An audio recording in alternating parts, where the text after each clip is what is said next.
The Robal Holy Kingdom was a nation whose territory was the peninsula to the southwest of the Reisti's kingdom. It was led by a holy queen who could use divine magic. It was a very religious country, though not to the extent of the slain theocracy. The entrance to the peninsula sported a great wall, over 100 kilometers long from north to south. It was built to withstand invasions from the many demi-human tribes which occupied the hills to the east of the Holy Kingdom, between them and the theocracy. They did this to let the world know that their land did not belong to the demi-humans. On this peninsula there was a fortress. On that fortress a man looked at the sky. He was a man who bulged with muscle. One could describe him as athletic no matter how you look at him. The man turned his back to the hills and looked at the men around him. "Oi, has anyone asked the forecaster about tonight's weather?" A mighty voice was heard. "My deepest apologies, Campano, sir. It seems none of us have heard the report in question." This man Olran Campano was a fairly low-ranked man in the military hierarchy. Yet people called him sir due to him being the only veteran present. "Really now? Sir, if time permits, will you allow this one to go and ask immediately?" No, no need for that. Our job is over now. What happens next is the business of the people after us." Olrand glanced around, and sees a man approaching him. He smiles, "Speak of the devil, and here he comes. Fancy meeting you here, Night Shift San. Nice to see you." The other man is dressed very differently from Olrand. A massive, exquisitely made bow on his back gleamed with the faint light of magic. He ignores Olrand's greeting. "Olrand, I haven't received your shift report yet. Also, is that the attitude you ought to be taking with a superior? That's practically insubordination. How many times do I have to remind you of that?" "Well, do forgive me, Platoon Sergeant Dono." Olrand salutes him sloppily and the men under him salutes as well. The man Pavel Baraja was nicknamed the Night Watchman. Like Olrand, he was one of the 9 colors, which is an elite force in the Holy Kingdom. I think about this all the time. But fighting demi-humans at night is hard. Olrand complains. That's why we are here. The only way to fight such monsters is through training, and we have received it. Yes, yes. Same goes for that daughter you're so proud of, right? Pavel's face twitched and Olrand instantly regrets his poor choice of words. I honestly have no idea why she wants to become a paladin. She's a weak little girl, certainly not the type who thinks of fighting power as everything honestly. She's even been scared to tears by caterpillars in the past, and while I did say that might was everything just now, that doesn't extend to my wife. Oi, you listening to me? Of course I did. What a lovely girl she is. Pavel's face changed dramatically. While it was ugly, this put Olrand on his guard. You want to fight me, then? While I'm at peak physical condition, with no handicaps on my part. A bestial smile crossed Pavel's face as he said so. No? You should know why too. There's very few people who can beat you as you are now in melee combat, and I'm not one of them. Only 4 of the 9 colors could beat Olrand, and Pavel was one of them. Well, if that's all, time to make your report. No need to rush, boss. It's not time for the shift change yet, right?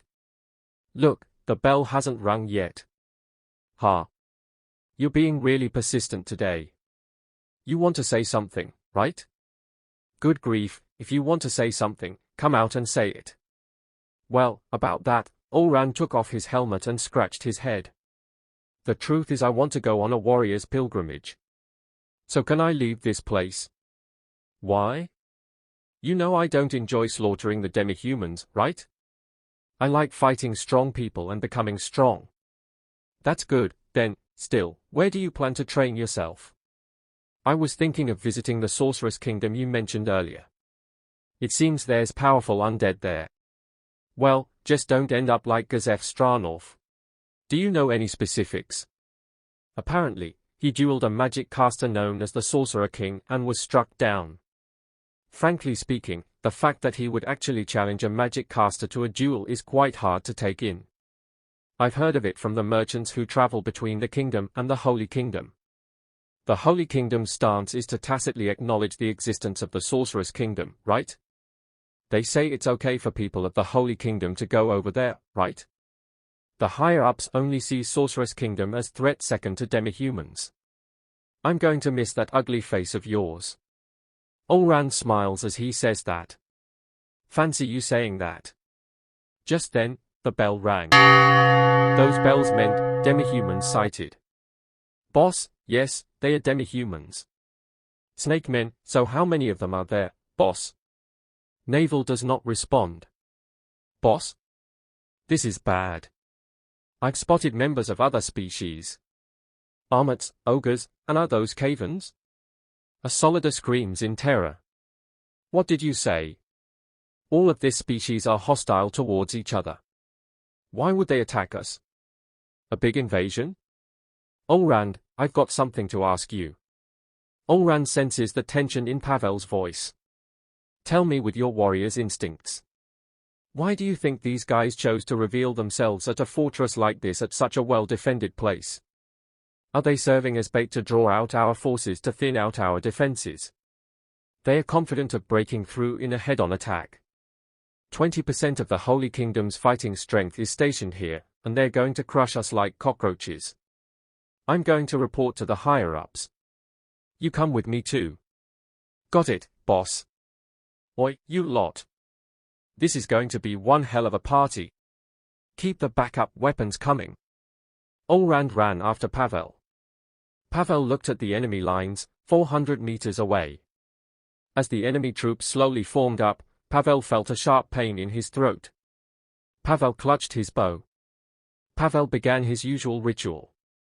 He took out a carved wooden doll from his breast pocket, and then kissed it. This was a figurine his daughter had made when she was 6. The doll was worn out because he had touched it countless times. That really is an incredible number out there. A soldier mutters behind Pavel, which bring him back to his sense. That's right.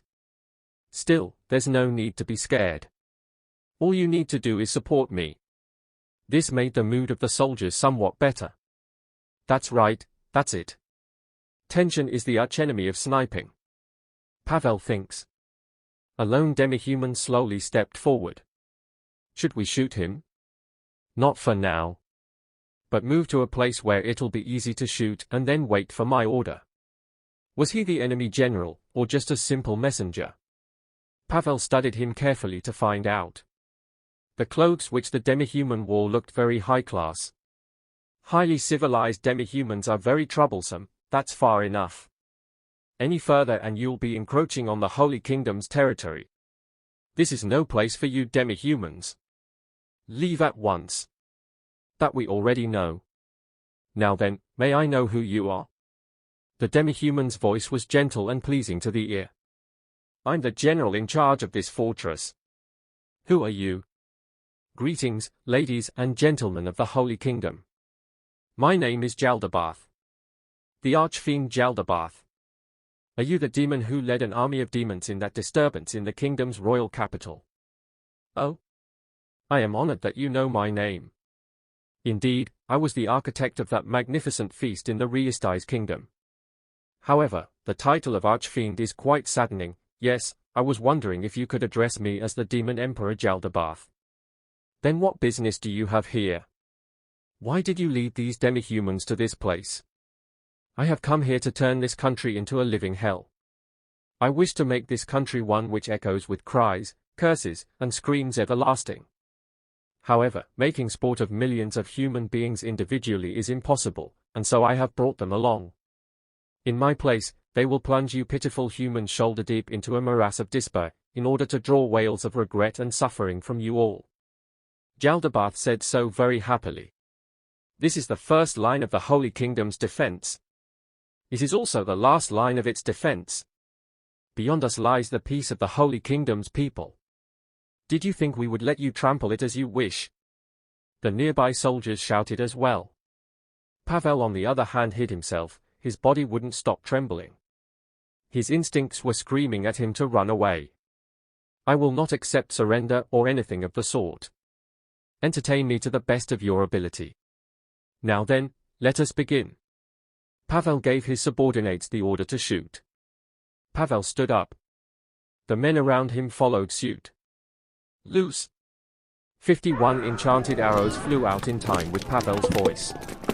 The arrows loosed from the fuller-drawn bows traveled flat paths as they streaked through the air, each one striking Jaldabath's body without deviating. However, Jaldabath did not move in the slightest even after taking 51 arrows. Suddenly, the arrows which should have punched through his body fell to the ground. What? Is he defended against projectiles? Now then, do permit me to make a move of my own. It is a trifling present, but I would be delighted if you would accept it. This is a 10th tier spell, Meteor Fall. Pavel sensed something from above him. Looking up, he saw a mass of light. It was a gigantic heated rock. Light gradually filled his vision, and for a moment he glimpsed the forms of his wife and daughter amidst the light. The massive shockwave flattened everything it touched and shattered the wall. What it revealed was the remains of the broken wall and drifting smoke. Humans could not possibly survive such conditions. Now then, this ought to be enough for preparations. Demiurge dusted off his suit with his hands. Their commander is not dead, and their confusion doesn't seem because they are suspicious of us. Are they really all right? Demiurge turned his back to the humans, walking back. Demiurge was very strong. Producing a great deal of undead was part of his plan. Once that scheme takes effect, nobody will be able to harm Ainsama. How fearsome he is. It seems the others do not yet realize how joyful it is to be ruled by such a supreme being. There was a thud. It would seem someone had jumped down from the wall. The boss is dead. He was the man I wanted to defeat. The screaming man ran over to him. Slow. So slow.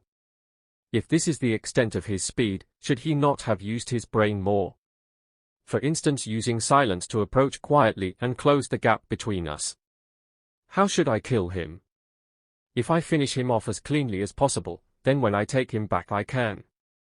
Ah, he's finally arrived. Stab yourself in the throat with your swords. Demiurge orders and the man exactly follows. Demiurge turns and walks toward his demi-humans. Now then, begin the attack. Take care not to sustain too many losses. The main course begins after we get past this wall. After receiving his orders, the demi-humans ran back to their various tribes. Then, let us begin the next step of our plan. Demons. Listen carefully now. Support the demi-humans in their efforts. Also, limit your pursuit of the humans. Do not allow a single human to flee the fortress. The low-ranked demons nodded and flew away. Demiurge's perspicacious mind pondered all manner of situations, and after computing dozens of eventualities, he made the appropriate corrections to achieve his aim. Surely someone with Ainsama's intellect could even predict the actions of fools. I'm still a long way off. Come to think of it, it would be good if I could share this with Ainsama. Demiurge's heart races as he listens to the cries of pain coming from the fortress. Ladies and gentlemen of the Holy Kingdom, I have a sincere wish. Please allow Ainsama to enjoy himself with your suffering forms. Although, how will Ainsama adjust my plans for a better outcome? To Demiurge, who had been born to serve the supreme beings, nothing was more delightful than giving his all for his master. Ah, this is truly marvelous, the news of a demi-human alliance, one that comprised a massive army crushing the strongest central fortress reaches throughout the Holy Kingdom. The reports they received from the troops observing the wall made the situation even more pressing. Really now? So, this place is going to become a battlefield after all. The Holy Queen Kalka Besares expresses her concern. I understand your sadness, Kalkasama, but the people who live in Kalinsha do so because they have prepared themselves for a day like this. In the past, there was also, that battle, where this city was the heart of the fighting. That's why the walls here are even taller and sturdier than anywhere else. A beautiful brown-haired woman tries to console her. She was wearing the traditional vestments of the Paladin Order's captain and the Holy Sword whose name famous throughout the Holy Kingdom, the Holy Sword Safalrija.